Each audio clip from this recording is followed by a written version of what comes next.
जो आता है वो मेल्टिंग और बॉइलिंग पॉइंट से क्वेश्चन आएगा।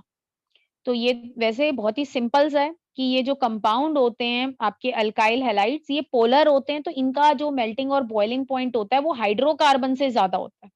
बट आप क्या करेंगे, यहाँ पे एक एक लाइन को जो है वो रीड कर लें, ठीक है। और अगर आपका आर सेम है तो आर आई का बॉइलिंग पॉइंट सबसे ज्यादा होगा, then RBR, then RCL, then RF.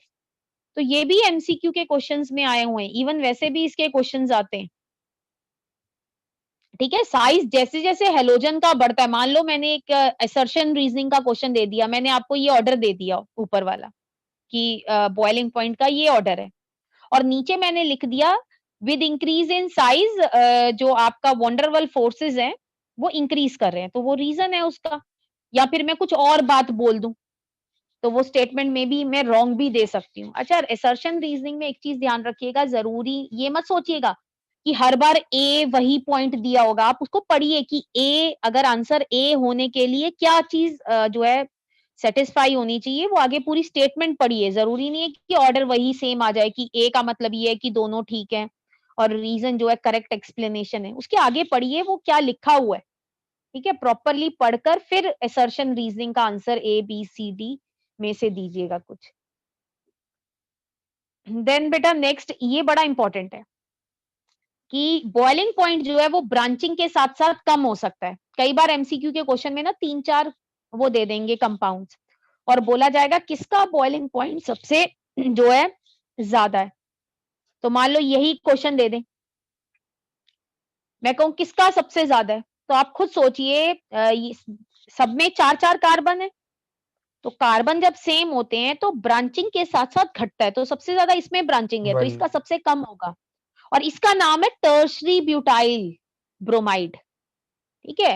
ये टर्शरी ब्यूटाइल है, तो इस तरह से ध्यान रखना, ये नॉर्मल ब्यूटाइल है, ये आइसो ब्यूटाइल हो गया। अच्छा, एक चीज और आती है कि ये जो कंपाउंड होते हैं ये हो गए डाई हेलोबेंजीन।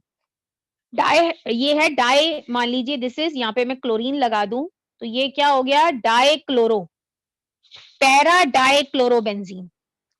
तो एक क्वेश्चन आता है कि इसका मेल्टिंग पॉइंट ज्यादा क्यों होता है, मेल्टिंग पॉइंट, बॉइलिंग नहीं, melting point, because it is symmetrical, it can better fit into crystal lattice.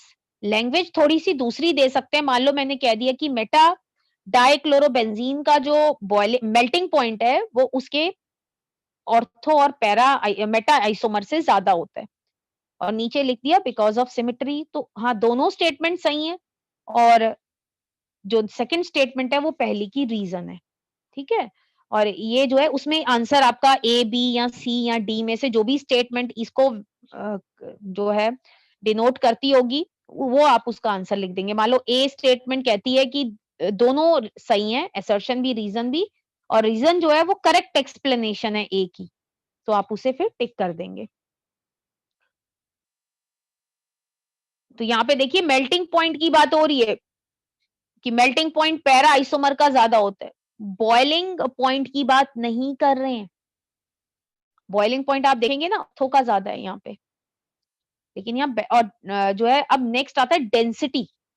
Density से रिलेटेड क्वेश्चन आता है, तो डेंसिटी क्या होती है, जैसे जैसे कार्बन एटम बढ़ते हैं तो डेंसिटी बढ़ती है। अगर कार्बन एटम सेम है तो हेलोजन एटम का जैसे जैसे मास बढ़ेगा, मान लीजिए ये दो दे रखे हैं, मैं कहूं इन दोनों में से डेंसिटी किसकी ज्यादा होगी, किसका वजन ज्यादा है, मास क्लोरीन का ना, क्योंकि CH3 तो दोनों में सेम है, तो इसमें जिसका मास इसमें ज्यादा होगा, और इनसे मास ज्यादा होगा ब्रोमीन वाले का, ठीक है। तो जैसे जैसे मास बढ़ेगा, और मान लीजिए नंबर ऑफ हेलोजन की भी अगर बात करें, अब आप इसमें देखिए इसमें एक क्लोरीन है, अगले वाले में दो हो गए, तो इसकी जो डेंसिटी होगी वो ज्यादा होगी, उससे अगले वाले में तीन हो गए तो इसकी डेंसिटी और ज्यादा होगी, तो ये चीज आती है। ये एमसीक्यू के क्वेश्चन में दिया हुआ है इसलिए मैं आपको बता रही हूँ।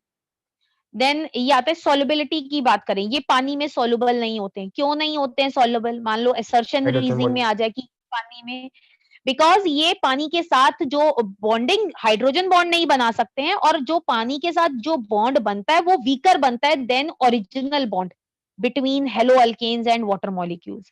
जो हेलो अल्केन्स के अपने बीच का बॉन्ड होता है ना, और वाटर वाटर का अपने साथ जो बॉन्डिंग होती है, जो नई बॉन्डिंग बनती है हेलोजन, ये आपका हेलो अल्केन और वाटर के बीच में, ये जो बॉन्डिंग होती है ये वीकर होती है देन ओरिजिनल बॉन्डिंग।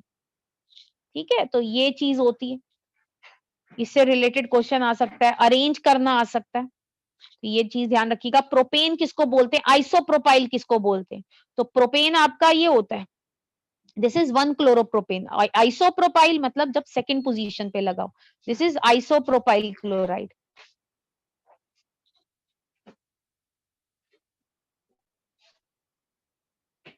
बाकी आता है आपका केमिकल रिएक्शंस, इसमें 3 रिएक्शंस दिए हुए हैं, इन तीनों में जो है वो आपकी रीजनिंग भी इसमें तो मैकेनिज्म आता है इन दोनों में, और बाकी रीजनिंग भी आती है, तो ये हम कल करेंगे।